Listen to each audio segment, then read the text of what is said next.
froze, wineglass trembling in her hand. She lived alone. The apartment had been empty when she moved in.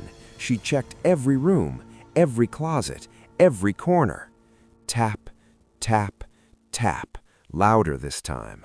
Sarah grabbed a kitchen knife and slowly approached the bedroom. Her heart hammered against her ribs. Sweat dripped down her spine, despite the cold October air. She threw open the closet door. Empty. Just her clothes swaying gently on their hangers.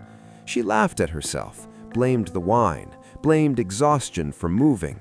But deep down, in that primitive part of her brain that still remembers when humans were prey, she knew something was wrong. The knocking became routine. Every night at 11:47 p.m. exactly. Always 3 taps, always from the closet. Sarah tried everything. She set up her phone to record. The footage showed nothing, but captured the sound perfectly. 3 deliberate knocks. She called the landlord. Mr. Chen's voice went cold. "You hear it too?" he whispered. Then he hung up. He never answered her calls again. She researched the building's history. That's when she found the news articles. Woman found dead in apartment 7B, apparent suicide. Tenant reported missing, last seen entering building.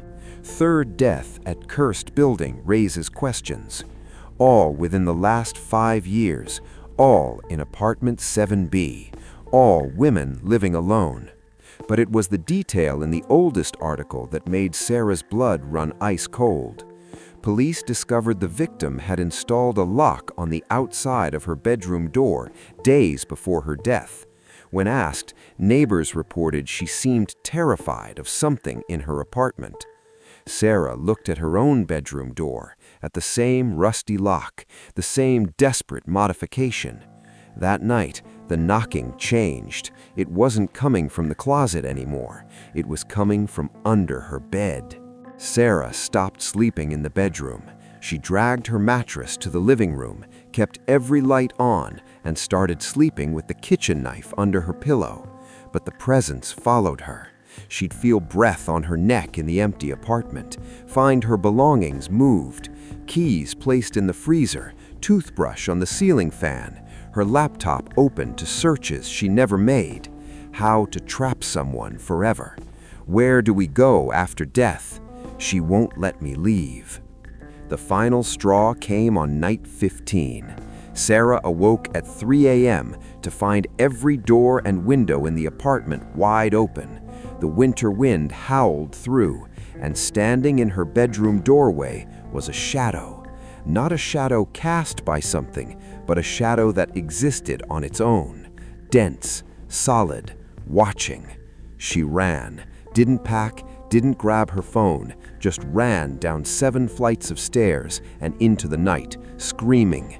The police found her outside, hypothermic and hysterical. They searched the apartment and found nothing unusual, but they did find something Sarah had never noticed. A small door in the back of the bedroom closet, behind her clothes, hidden. It led to a crawl space between the walls.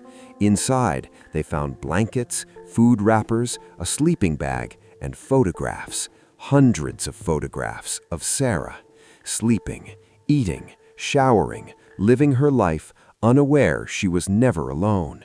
But here's what makes this story truly terrifying. The police determined someone had been living in the walls of apartment 7B for years, moving between apartments, through the old building's crawl spaces, watching tenants, learning their routines. The 3 knocks, a psychological game, a way to slowly break down their sanity.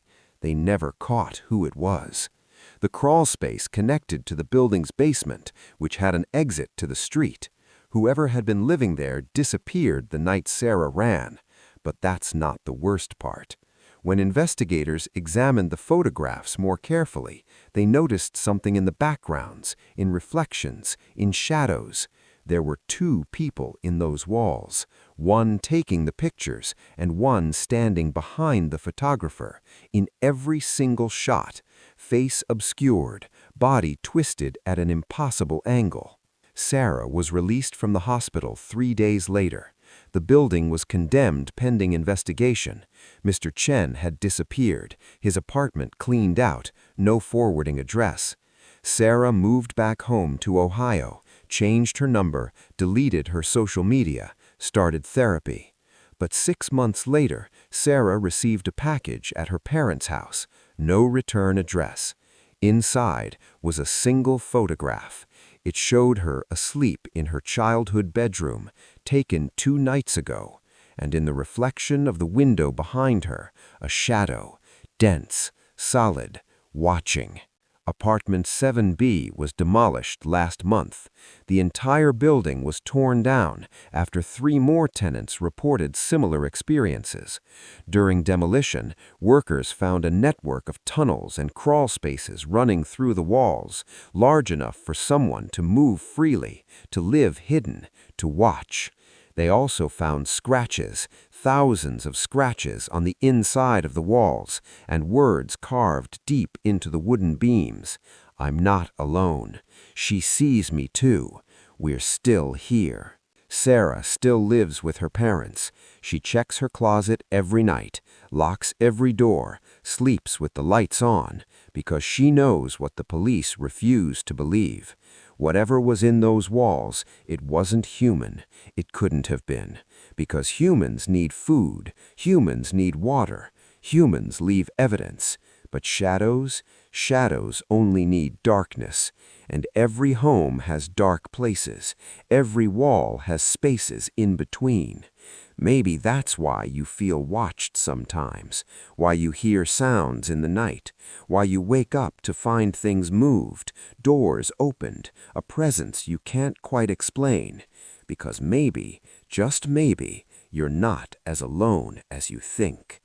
This has been the Midnight Visitor. Sleep well tonight, and remember, before you turn off that light, before you close your eyes, check your closet, check under your bed, and whatever you do, don't look at the walls too closely, because something might be looking back.